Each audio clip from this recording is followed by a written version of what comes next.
আজকে পনির রেসিপি রান্না করব। তার জন্য আমি পনিরগুলোকে ভালো করে পিস পিস করে কেটে নিয়েছি, নিয়ে লাল লাল করে ভেজে গরম জলে দিয়ে দিয়েছি। গরম জলে দিলে পনিরটা সফট হয়। এদিকে ক্যাপসিকামগুলো কুচি কুচি করে কেটে নিয়েছি, আলুগুলো ডুমু ডুমু করে কেটে নিয়েছি। এবার আমি কড়াই গরম করে কড়াইতে সর্ষের তেল দিয়ে দিলাম পরিমাণ মতো। এবার সর্ষের তেলটাকেও গরম হওয়ার জন্য দেব। সর্ষের তেলটা গরম হয়ে গেছে, এর মধ্যে আমি ফোড়নের জন্য জিরে দিয়ে দিলাম। গোটা জিরে ফোড়নে দিয়ে দিয়েছি। এর মধ্যে আলুগুলো দিয়ে দিচ্ছি, কেটে ধুয়ে রাখা আলুগুলো। এর মধ্যে একটা কাঁচা লঙ্কাও দিয়ে দিলাম ফোড়নের জন্য। এবার ভালো করে আলুগুলো নাড়িয়ে চাড়িয়ে নিচ্ছি। এভাবে আপনারা পনির রান্না করবেন, খুবই কম সময়ে খুবই সহজে সুন্দরভাবে হয়ে যাবে। আর গরমের মধ্যে এরকমভাবে পনির রান্না করলে পনিরটাও খেতে খুব ভালো লাগবে। আপনারা একবার এরকমভাবে রান্না করে খেয়ে দেখবেন, খুবই ভালো লাগে। আদা বাটা দিয়ে দিলাম 1 চামচ, জিরের গুঁড়ো দিয়ে দিলাম 1 চামচ, হলুদ গুঁড়ো পরিমাণ মতো দিয়ে দিলাম। এবার সমস্ত মশলার সাথে আলুটাকে ভালো করে নাড়িয়ে চাড়িয়ে নিচ্ছি। আমি খুব কম মশলায় রান্না করব। কম মশলায় রান্না করেছি বলে খেতে খারাপ হবে তা না, খেতে খুবই ভালো লাগে। ক্যাপসিকাম কুচিগুলো যেগুলো কেটে রেখেছিলাম সেই ক্যাপসিকাম কুচি দিয়ে দিলাম। ভালো করে এবার আলুর সাথে ক্যাপসিকামগুলো মিশিয়ে দিচ্ছি। ভালো করে নাড়িয়ে চাড়িয়ে সমস্ত মশলার সাথে কষিয়ে নেব।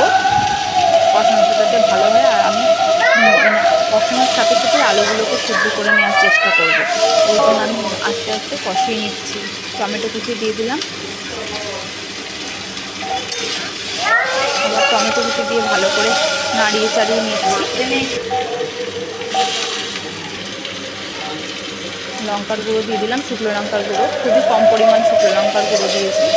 দুটো কাঁচা লঙ্কা আরও দিয়ে দিয়েছি। এই সব মশলাগুলোকে একসাথে মিশিয়ে ভালো করে নাড়িয়ে নিচ্ছি। তারপরে আমি এখন ভালোভাবে দেখুন নাড়ানো চাড়ানো হয়ে গেছে, মশলাটাও অনেকটা কষে এসছে। এবার আমি লবণটা দেবো, যাতে মশলাটা ভালো করে কষে। সেজন্য আমি আগে লবণ দিইনি, পরে এখন লবণ দিয়েছি, যাতে লেগে না যায়, মৃদুভাবে কষাতে হয়। লবণটা আগে দিয়ে দিলে লেগে যাওয়ার সম্ভাবনা থাকে, তাই জন্য আমি লবণটা পরেই দিলাম। এবার একটু সামান্য জল দিয়ে একটু ভালো করে কষে নেবো, যাতে আলুগুলো কষার সঙ্গে সঙ্গেই সিদ্ধ হয়ে যায়। এবার আমি কিছুটা ঢেকে রেখে দিয়েছি। দেখুন ঢাকা তুলে নেওয়ার পরে এরকমভাবে কষে গেছে, সুন্দরভাবে তেল ছেড়ে গেছে। এবার আমি একটু আখের গুড় দিয়ে দিলাম। আমি চিনির বদলে আখের গুড়টাই ব্যবহার করছি কষানোর জন্য, আপনারা চাইলে চিনিও দিতে পারেন। আমি বেশিরভাগ রান্নায়, আমার রান্না যারা দেখবেন তারা দেখে থাকবেন যে আমি চিনির বদলে বেশি আখের গুড়টাই ব্যবহার করি। চিনি বেশি খাওয়া ভালো না, ওই জন্য আপনারাও চাইলে আখের গুড় দিতে পারেন। আখের গুড় দিলে টেস্টের কোনো পরিবর্তন হয় না, একই স্বাদ থাকে। আপনারা এইভাবে রান্না করতে পারেন।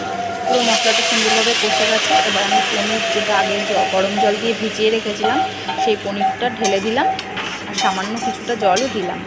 যেহেতু আমার আলু আগেই সিদ্ধ হয়ে গেছে, সেহেতু আমি বেশিক্ষণ আর ঝোলটা টানাবো না। দেখুন ঝোলটা ফুটতে আরম্ভ করে দিয়েছে, আর আলুগুলো কষাতে কষাতেই আমি সিদ্ধ করে নিয়েছি, সেজন্য বেশিক্ষণ টানানোর দরকার নেই। দেখুন খুব সুন্দরভাবে পনিরটা, আলুটা সব সিদ্ধ হয়ে গেছে। আমি একটু 2-3টে আলু থেতলে দিলাম, যাতে গ্রেভিটা গাঢ় হয়। এরকম আপনারাও একটু আলু ম্যাশ করে দিয়ে দেবেন, তাহলে দেখবেন গ্রেভিটা খুব সুন্দর গাঢ় হবে। পনির পুরো রেডি হয়ে গেছে।